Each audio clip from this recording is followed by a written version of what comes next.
सो आज हम इस तरह की एक चेन क्रिएट करना सीखेंगे। सबसे पहले हम न्यू ब्लेंडर प्रोजेक्ट ले लेंगे। लाइट एंड कैमरा को फिलहाल मैं डिलीट कर रहा हूँ। इस डिफ़ॉल्ट क्यूब का यूज़ करके हम एक चेन का पीस बनाएंगे। सो यहाँ पर मैं एडिट मोड में जाऊँगा। इसको मैं Z एक्सिस में स्केल करूँगा। अगर आपको बिल्कुल प्रिसाइज करना है तो आप 0.3 प्रेस कर सकते हैं। देन यहाँ पर हम X एक्सिस के लॉन्ग एक लूप कट ऐड करेंगे। सो लूप कट ऐड करने के लिए हम कंट्रोल R प्रेस करके एक लूप कट ऐड कर देंगे। अब हमें इसको स्केल करना है X एक्सिस में, तो मैं S प्रेस करूँगा, देन X प्रेस करूँगा फॉर X एक्सिस, और मैं कंट्रोल की होल्ड करके रखूँगा ताकि मेरी ये वर्टिसेस जो हैं वो स्नैप होती रहें। और यहाँ पर मैं इसको 2 टाइम्स स्केल कर दूँगा, या आप डायरेक्टली कीबोर्ड के ऊपर अगर आप 2 लिख दोगे तो भी ये 2 यूनिट्स यहाँ पर स्केल हो जाएगा। उसके बाद हम इन टॉप फेसेस को सिलेक्ट करेंगे। सो यहाँ पर मैं फेस सिलेक्शन मोड में आऊँगा। हम इन टॉप फेसेस को सिलेक्ट करेंगे। एक से ज़्यादा फेसेस को सिलेक्ट करना है तो आपको शिफ्ट की होल्ड करके रखनी पड़ेगी। देन मैं इन फेसेस को सिलेक्ट करूँगा एंड यहाँ पर हम इनको आई प्रेस करके इनसेट कर लेंगे। तो मैं लगभग यहाँ पर 0.4 मीटर स्केल कर रहा हूँ।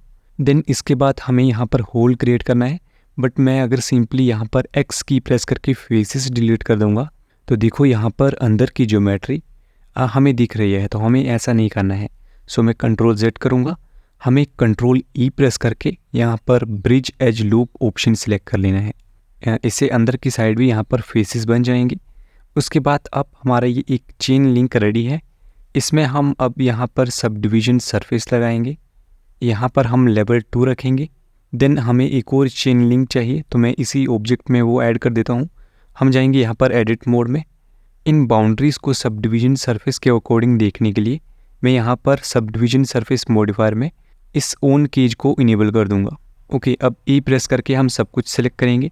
शिफ्ट D से डुप्लीकेट करके इसको हम लगभग यहाँ रखेंगे और इस X एक्सिस के अलोंग इसको हम रोटेट कर देंगे 90 degree. So R 90 and then press X, और ये हमारा एक चेन लिंक बन करके रेडी हो गया है। उसके बाद हम यहाँ पर एरे मॉडिफायर लेंगे। इसमें रिलेटिव ऑफसेट को थोड़ा कम करेंगे और यहाँ पर एरे काउंट्स थोड़े से इंक्रीज़ कर देंगे। हम इसको एक कर्व के अलोंग मॉडिफाई करेंगे। सो मैं शिफ्ट A प्रेस करके यहाँ पर कर्व में जा करके एक बेजियर कर्व ले लूँगा, और देखो अभी ये कर्व हमारी काफ़ी छोटी है, तो यहाँ पर मैं इसके एडिट मोड में जा करके इस चेन को थोड़ा सा स्केल कर लूँगा। या फिर आप अपोजिट कर सकते थे, आप यहाँ पर चेन को सिलेक्ट करके देन एडिट मोड में जा करके इस चेन का स्केल ही यहाँ पर कम कर सकते थे। हमें इस चेन की लेंथ को ना कर्व की लेंथ के अकॉर्डिंग करना है। सो वो हम एरे मॉडिफायर में कर पाएंगे। एरे मॉडिफायर में यहाँ पर फिट टाइप की जगह यहाँ पर मैं फिट कर्व सिलेक्ट करूँगा और यहाँ पर सेम वही कर्व सिलेक्ट कर लूँगा।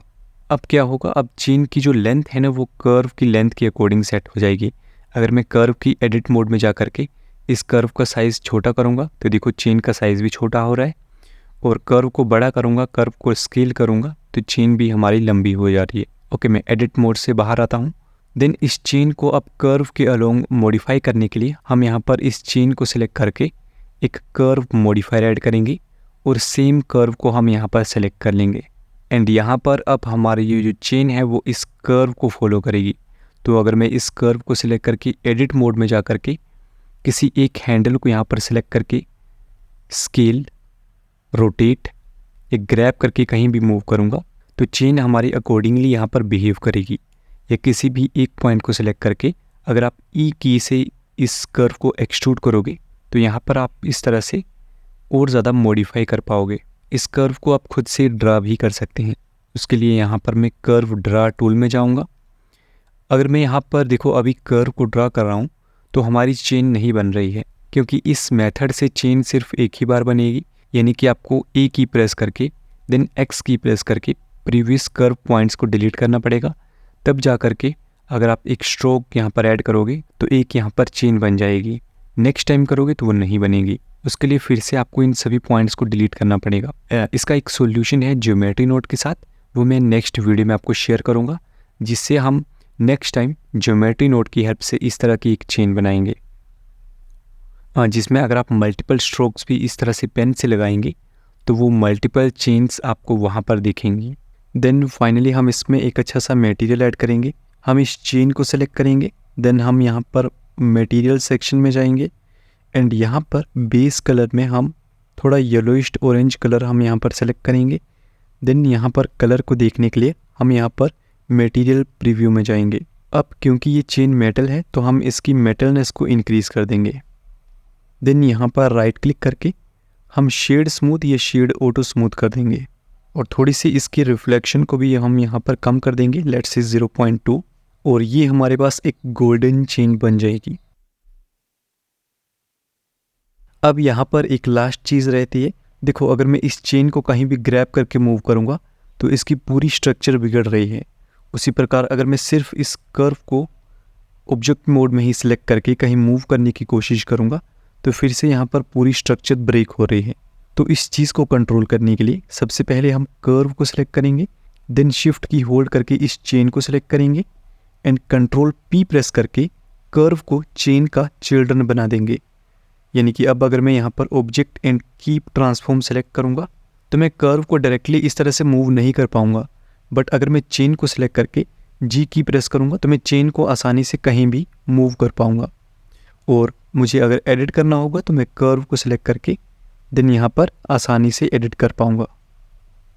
एंड फाइनली अगर आपको चेन को रोटेट करना होगा तो किसी भी एक पॉइंट को सिलेक्ट करके अगर आप कंट्रोल T प्रेस करोगे तो आप उस पॉइंट को रोटेट कर सकते हो।